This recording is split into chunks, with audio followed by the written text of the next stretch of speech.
الله.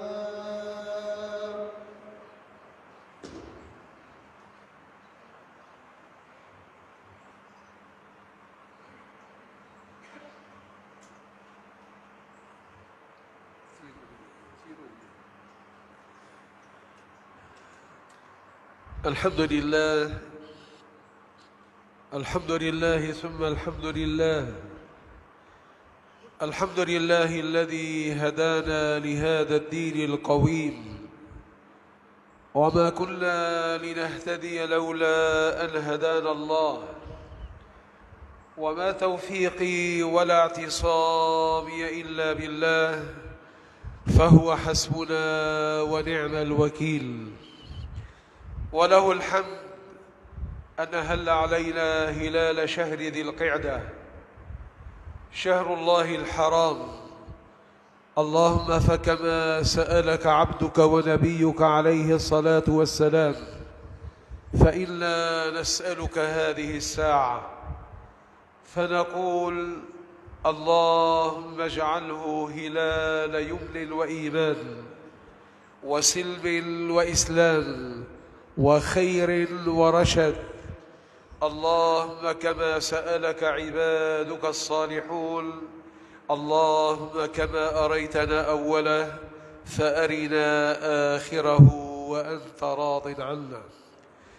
وله الحمد ملء السماوات وملء الأرض وملء ما شاء من شيء بعد، أهل الثناء والمجد، وحق ما قال العبد وكلنا له عبد، لا مانعا لما أعطيت ولا معطيا لما منعت ولا رادا لما قضيت، ولا ينفع ذا الجد منك الجد، ولا حول ولا قوة إلا بالله العلي العظيم. وإنا لنشهد أن لا إله إلا الله وحده لا شريك له، إقرارا بربوبيته وإرغاما لمن جحد به وكفر. ونشهد أن سيدنا وإمامنا وحبيبنا محمدا عليه أفضل الصلاة وأتم السلام هو رسوله حقا، أرسله الله بشيرا ونذيرا بين يدي الساعة. اللهم فأعظم الصلاة والسلام عليه واجزه عنا أفضل ما جازيت نبيا عن أمته. عباد الله، اتقوا الله عز وجل، واذكروا أن النبي المصطفى عليه الصلاة والسلام قرأ قول الله تعالى في خواتيم سورة آل عمران: فمن زحزح عن النار وأدخل الجنة فقد فاز، وما الحياة الدنيا إلا متاع الغرور.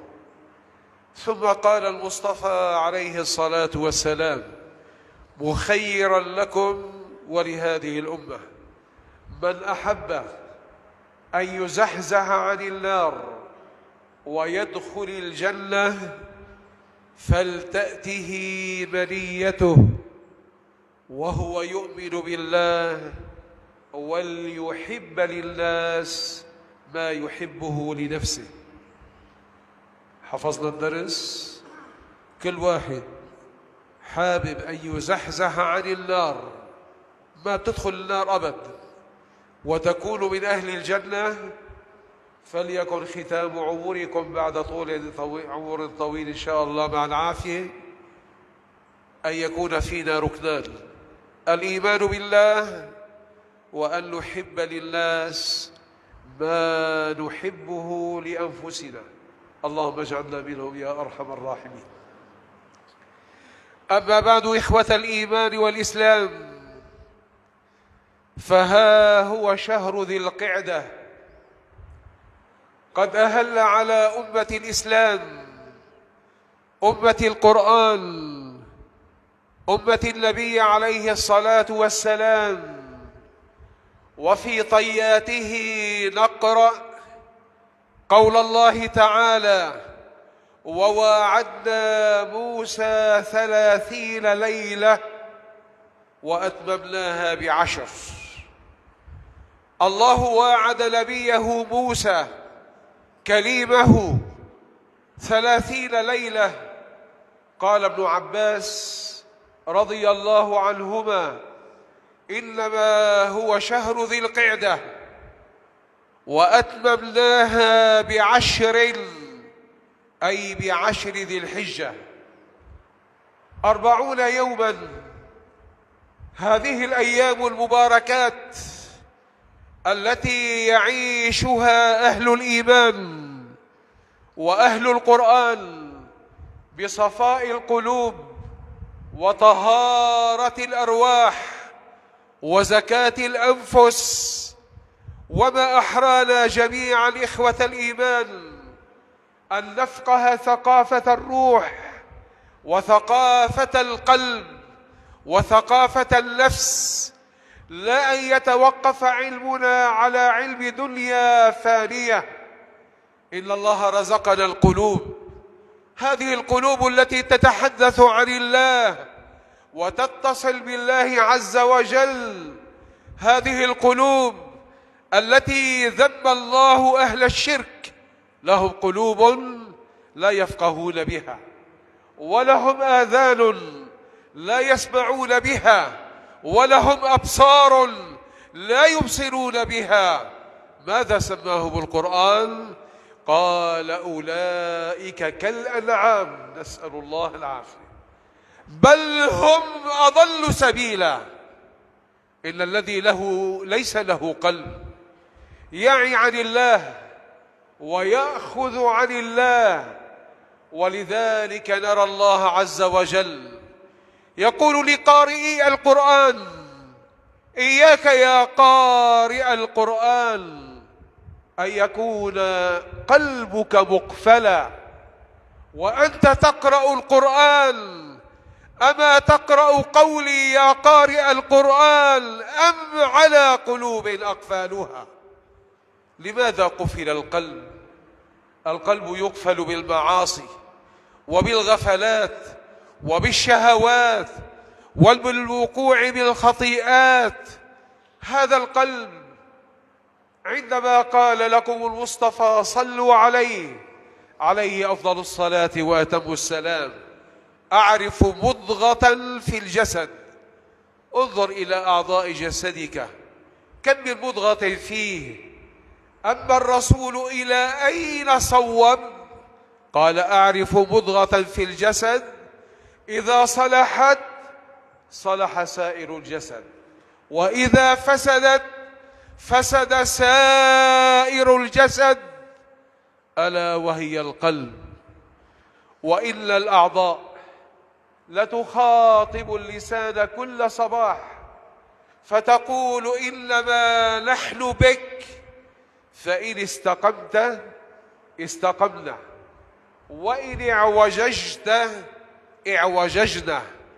وقال المصطفى صلوا عليه الصلاة والسلام: لا يستقيم إيمان عبد حتى يستقيم قلبه، ولا يستقيم قلبه حتى يستقيم لسانه. هذه جمل مترابطات.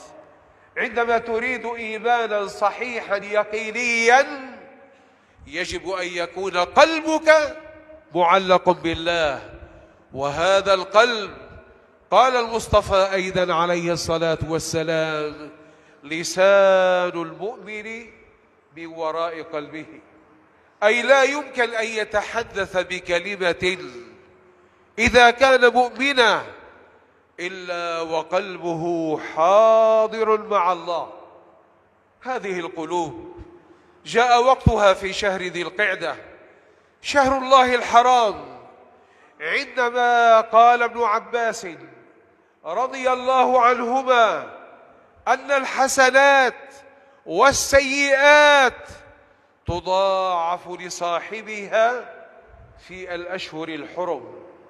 وقال تعالى في سورة التوبة: إن عدة الشهور عند الله 12 شهرا في كتاب الله يوم خلق السماوات والأرض منها 4 حرم ذلك الدين القيم. ماذا أوصانا الله؟ قال فلا تظلموا فيهن أنفسكم. ديروا بالكم، خذوا الحذر. أشهر لا ظلم للنفس ولا ظلم للزوجة ولا ظلم للولد ولا ظلم للجار ولا ظلم لذي رحم ولا ظلم بينك وبين أحد. الإسلام يريد جوهرك، يريد إيمانك. أنت قادم على شهر ذي الحجة، هذا الشهر الحرام الذي يخرج الناس من أصقاع الأرض إنما يلبسون لباس الإحرام، وكل ندائهم لبيك اللهم لبيك، لبيك لا شريك لك لبيك، إن الحمد والنعمة لك والملك لا شريك لك لبيك. وقال علماؤنا أن شهر الحج إنما يبدأ من شهر ذي القعدة. فأنتم يا أحباب النبي عليه الصلاة والسلام وواعدنا موسى 30 ليلة، واليوم يواعدكم الله أمة النبي عليه الصلاة والسلام إنما أيضا 30 ليلة. فهل أنت عازم على أن يكون إيمانك بالله إيمانا حقيقيا ويقينيا تريد الله والدار الآخرة؟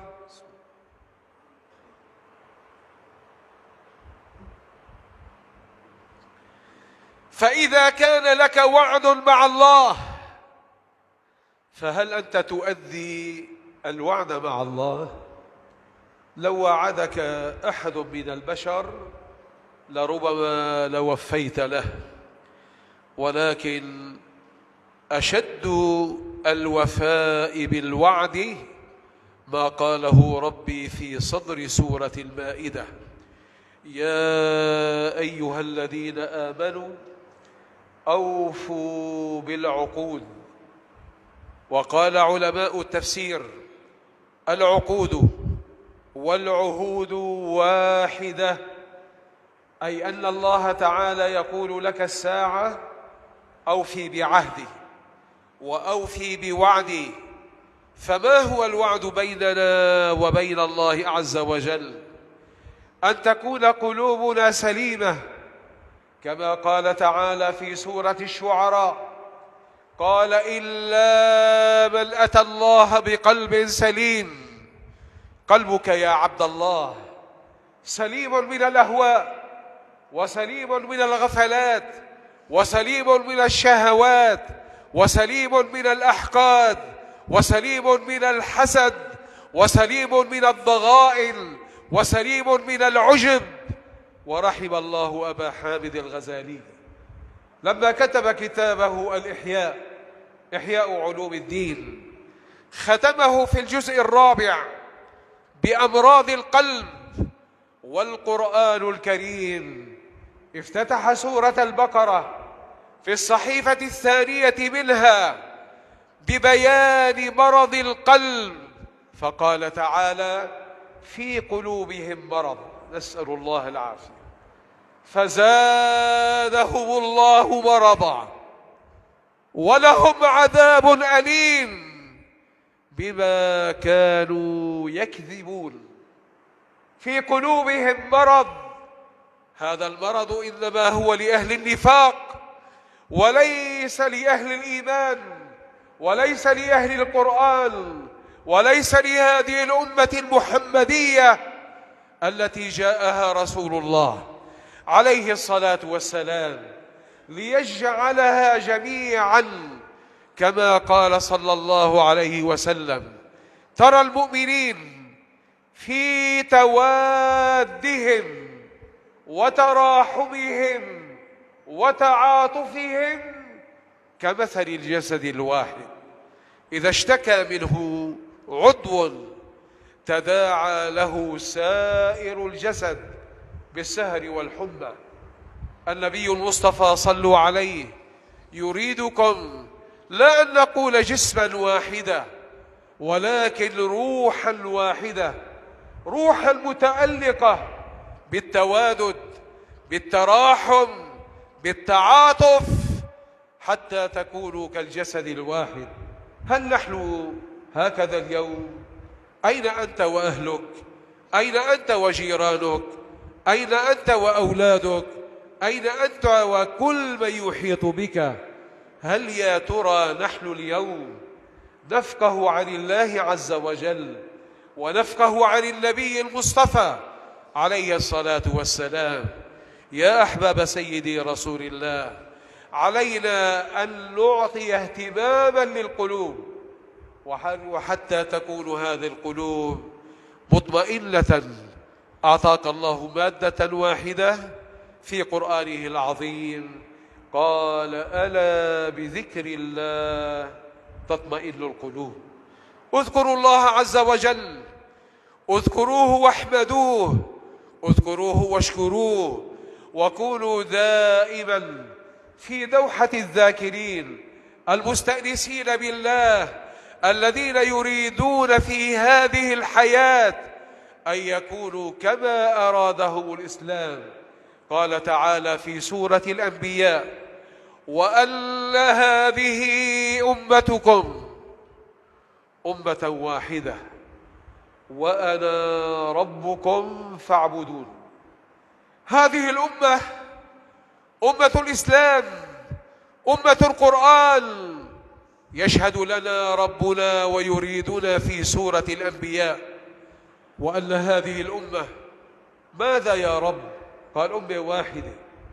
ماذا فعلنا بهذه الأمة الواحدة اليوم؟ تشرذمت، تفتتت، أصابها ما أصاب أهل سبأ، فمزقناهم كل ممزق وجعلناهم أحاديث للناس. لماذا؟ لما بعدنا عن الله. في من كتب عن القرآن الكريم من علماء الهند قال: لما كنا قريبون من القرآن كنا قريبون من الله، وقريبون من النصر، وقريبون من الوحدة فيما بيننا. فلما بعدنا عن القرآن صرنا أمما نعادي بعضنا البعض، ويتمنى أحدنا الشر للآخر. لماذا يا إخوة الإيمان؟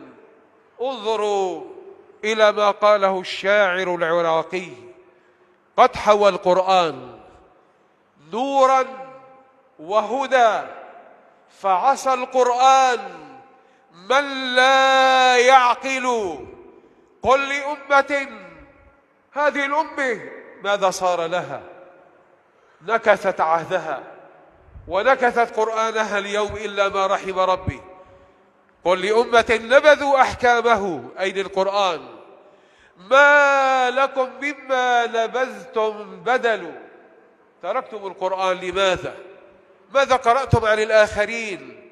ماذا يعطونكم من النصر، من التأييد، من العون، من العافية، من الرزق؟ لا يعطونكم شيء. لذلك لما خالفنا كلام الله كما قال في البيت الأخير: ولكن يا رسول الله أضاعوا شرعك السامي فضاعوا. أضعنا القرآن، ما أضعنا حروفه، ولكن أضعنا العلم والعمل به والدعوة إليه. لما كنا جميعا كما قال تعالى في سورة آل عمران: ولتكن منكم أمة يدعون إلى الخير ويأمرون بالمعروف وينهون عن المنكر. ولن أزيد عليكم إلا بكلمة أخيرة قالها سلمان الفارسي رضي الله عنه: لقي سيدنا سلمان الفارسي سيدنا عمر رضي الله عنه وأرضاه. ما الحديث بينهما؟ قال عمر: يا سلمان، ما قوام هذه الأمة؟ أي على ماذا تقوم هذه الأمة؟ فقرأ قول الله تعالى: كنتم خير أمة أخرجت للناس. وهنا لغة كنتم ولا زلتم وستبقون إن عملتم بمضمون الآية.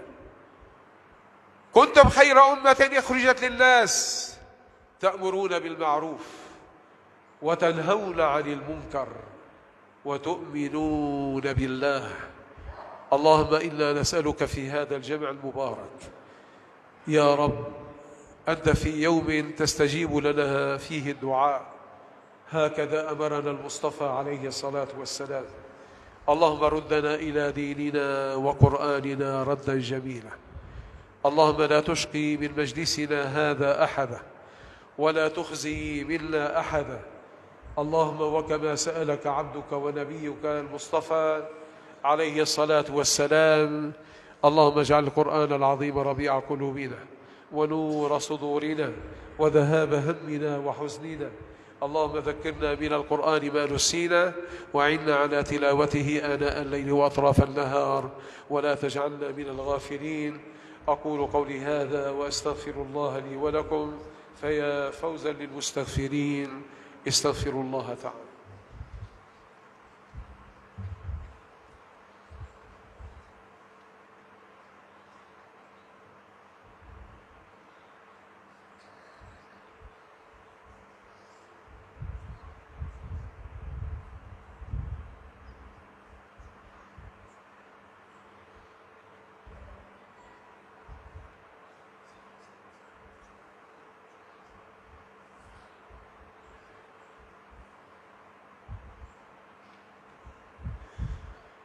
الحمد لله حمدا كثيرا كما أمر، وأشهد أن لا إله إلا الله وحده لا شريك له، وأشهد أن سيدنا محمدا هو عبده ورسوله. اللهم صل على سيدنا محمد في الأولين، وصل عليه في الآخرين، وصل عليه في الملأ الأعلى إلى يوم الدين، صلاة ترضيك وترضيه وترضى بها عنا يا رب العالمين. الله يمن علينا في كل جمعة، ومن يقرأ كتب الفقه وخاصة في العبادات فيرى أنه ما من عبادة إلا ولله فيها صدقة. فإذا حججت البيت عليك صدقة الحج، وإذا اعتمرت أيضا كذلك، وإذا حضرت في يوم الجمعة كذلك صدقة الجمعة. وتصوب وزارة الأوقاف دائما أن تكون هذه الصدقات في محلها، فجعلت الأسبوع الأول دائما إنما هو لأرباب الشعائر الدينية، أي القائمين على المسجد في كل شؤونه وتهيئة المسجد. يعني أنتم الآن ساعتين ونحن شاعرين بولدة وتركت المازوت معروفة دي الساعة. هذا عم نحكي نحن بس هلا، ما عم نحكي بصلاة العشاء وغير أوقات. هذا كله يا أخواني إنما بعد فضل الله عز وجل مما تنفقونه من سخاوة الأنفس. بارك الله فيكم وزادكم الله غيرة على بيوت الله، وجعلكم تنفقون أموالكم في سبيل الله. وأيضا يكتب لكم ما يقوله الخطيب وما يؤم به الإمام وما يؤذن به المؤذن وما يخدم به بيت الله. فأنت في صدقتك اليوم إنما اجعلها خالصة لله عز وجل، وأنت تقرأ الآية من سورة التوبة: إنما يعمر مساجد الله من آمن بالله واليوم الآخر ولم يخش إلا الله. جعلكم الله منهم. أنفقوا بذلك طيبة نفوسكم على بيوت الله، والله أسأل أن يبارك لكم صدقتكم وأن يجعلها في موازين أعمالكم، وأذكركم دائما أن تجعلونها كما أمركم رسول الله عليه الصلاة والسلام: ما على أحدكم إن تصدق بصدقة أن يجعلها عن والديه فيكتب الله له الأجر مرتين. اللهم اجعل ذلك لآبائنا وأمهاتنا وسابقا إلى قبورنا. ونختم خير ختام بقراءة آية سورة الأحزاب: إن الله وملائكته يصلون على النبي يا أيها الذين آمنوا صلوا عليه وسلموا تسليما. اللهم صل على سيدنا محمد وآل سيدنا محمد كما صليت على سيدنا إبراهيم وآل سيدنا إبراهيم، وبارك اللهم على سيدنا محمد وآل سيدنا محمد كما باركت على سيدنا إبراهيم وآل سيدنا إبراهيم في العالمين إنك حميد مجيد بر. وارض اللهم عن الأربعة الخلفاء السادة الحنفاء ساداتنا وموالينا الكرام أبي بكر وعمر وعثمان وعلي، وعن الصحابة والتابعين وتابعيهم بإحسان إلى يوم الدين. وقال ربكم ادعوني أستجب لكم، وقال رسول الله صلى الله عليه وسلم: إن الله يستحي من عبده إذا رفع إليه يديه أن يردهما صفرا خائبتين. اللهم اغفر للمؤمنين والمؤمنات والمسلمين والمسلمات الأحياء منهم والأموات، إنك يا مولانا سميع قريب مجيب للدعوات. اللهم يا من لا يرد سائله ولا يخيب للعبد مسائله، يا من أهللت علينا هلال ذي القعدة، اللهم فرد قلوبنا إليك وأشغلها بك عمن سواك. اللهم نسألك في هذا الشهر الكريم وفي كل يوم وفي كل ساعة أن تنظر إلى قلوبنا العطش لأن تملأها من ري دينك وري قربك وري ذكرك يا أرحم من سئل. اللهم هذه القلوب إنما هي بيديك، وكان رسولنا الأعظم يقول: اللهم يا مقلب القلوب والأبصار ثبت اللهم قلوبنا على دينك، ثبت قلوبنا على شريعتك، ثبت قلوبنا على قرآنك. اللهم ألهمنا الرشد، اللهم جنبنا الزلل، اللهم قنا الفتن ما ظهر منها وما بطن. يا رب اشفنا في مرضانا، عافنا في مبتلانا، ارحمنا في موتانا، وفق الطلاب والطالبات وأبناء هذه الأمة لما فيه السداد والنجاح والرشاد.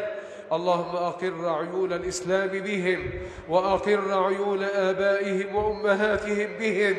اللهم واعنهم بعونك وأمدهم بمددك، واغفر لنا ولوالدينا ولمشايخنا ولمن له حق علينا، واختم بالصالحات أعمالنا، واجعل من بعد صلاتنا على النبي محمد آخر دعوانا أن الحمد لله رب العالمين.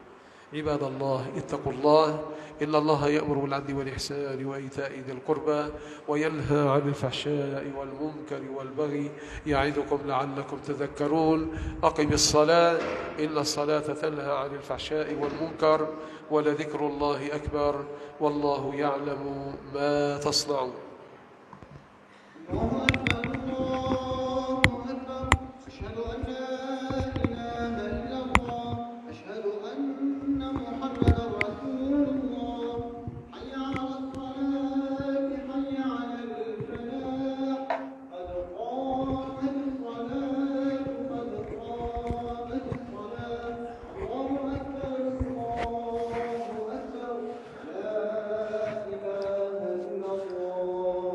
حقا نامن بدل لا إله إلا الله نبينا محمد رسول الله أقامها وأدامها وجعلنا من صالح أهلها.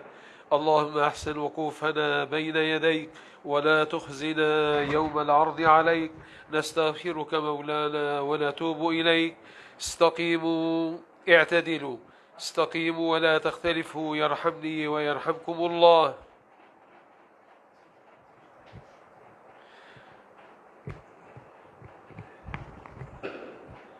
الله أكبر.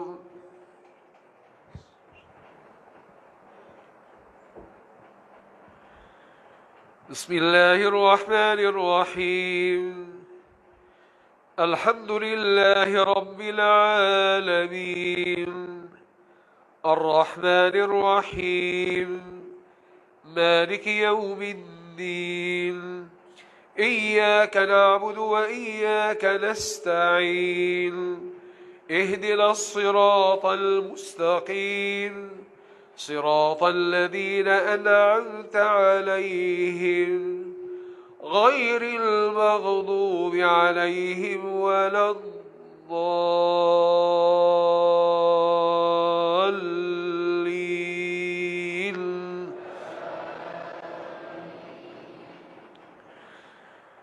الذي خلقني فهو يهدين، والذي هو يطعمني ويسقين، وإذا مرضت فهو يشفين، والذي يميتني ثم يحيين، والذي أطمع أن يغفر لي خطيئتي يوم الدين.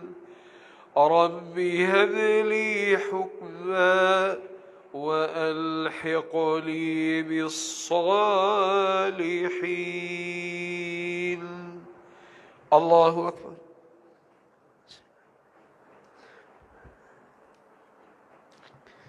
سمع الله لمن حمده. الله أكبر.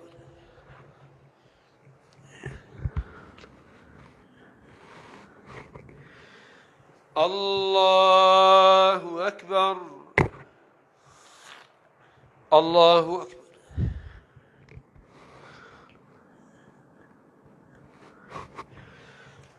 الله أكبر.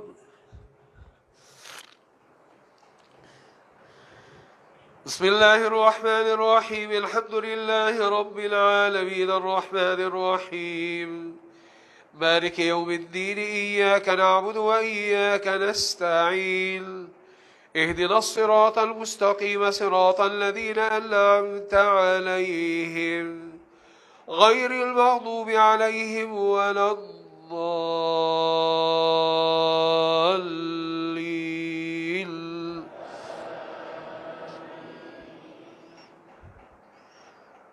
رب هب لي حكما وألحقني بالصالحين، واجعل لي لسان صدق في الآخرين، واجعل لي من ورثة جنة النعيم، واغفر لأبي إنه كان من الضالين، ولا تخزني يوم يبعثون، يوم لا ينفع مال ولا بنون إلا من أتى الله بقلب سليم. الله أكبر.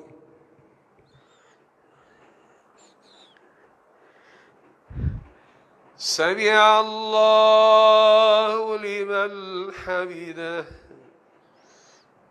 الله أكبر.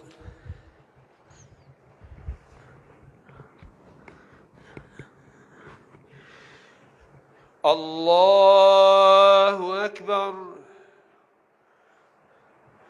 الله أكبر.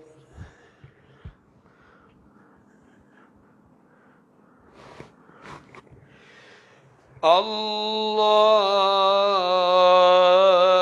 أكبر.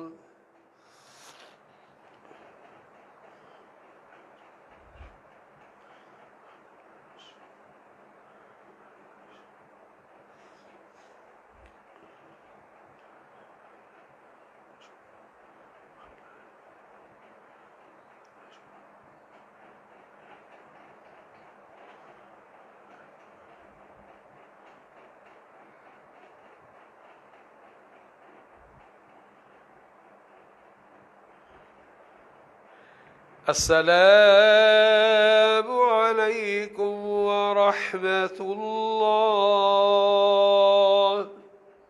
السلام عليكم ورحمة الله. استغفر الله العظيم الذي لا إله إلا هو الحي القيوم وأتوب إليه. استغفر الله العظيم الذي لا إله إلا الحي القيوم وأتوب إليه. أستغفر الله العظيم الذي لا إله إلا هو الحي القيوم وأتوب إليه. اللهم أنت السلام ومنك السلام، تباركت وتعاليت يا ذا الجلال والإكرام.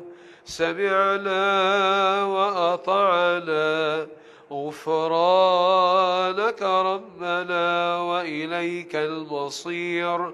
اللهم أعنا على ذكرك وشكرك وحسن عبادتك، ولا تجعلنا يا مولانا من الغافلين. وإلهكم إله واحد لا إله إلا هو الرحمن الرحيم. الله لا إله إلا هو الحي القيوم.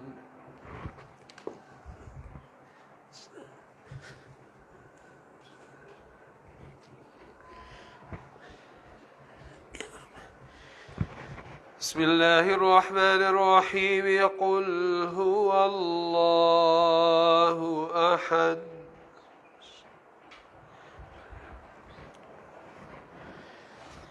بسم الله الرحمن الرحيم. قل أعوذ برب الفلق. بسم الله الرحمن الرحيم. قل أعوذ برب الناس. وإن من شيء لا يسبح بحمده دائما سبحان الله.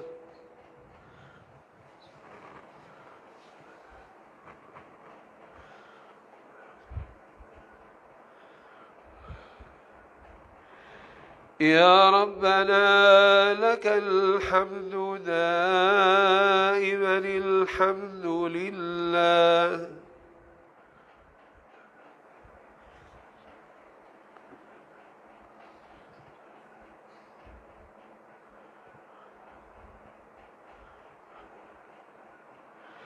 جل شأنه. الله أكبر.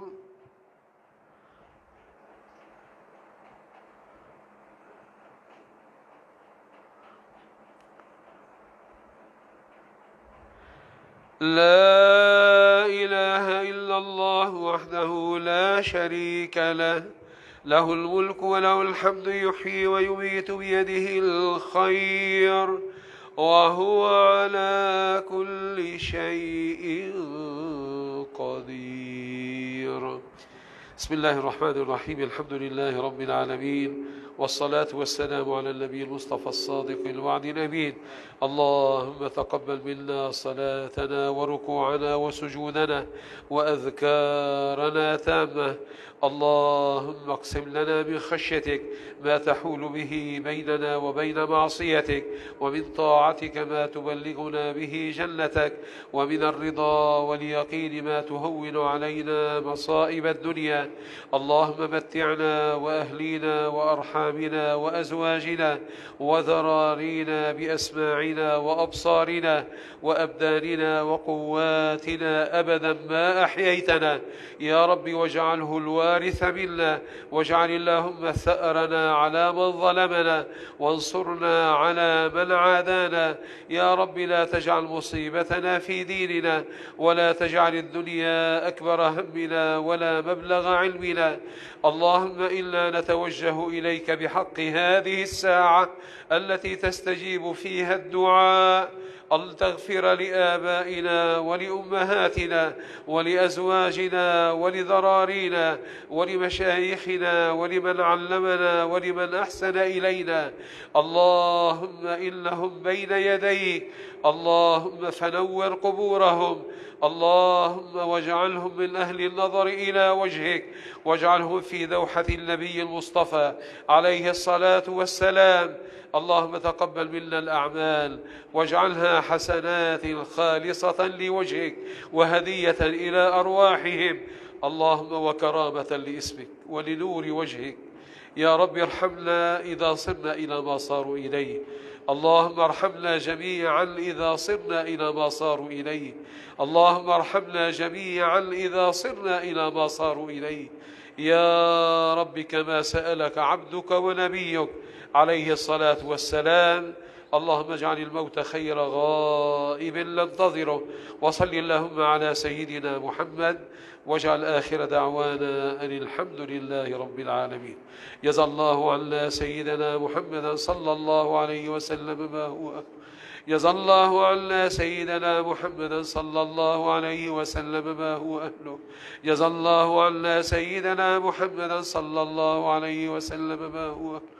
سبحان ربك رب العزة عما يصفون، وسلام على المرسلين، والحمد لله رب العالمين.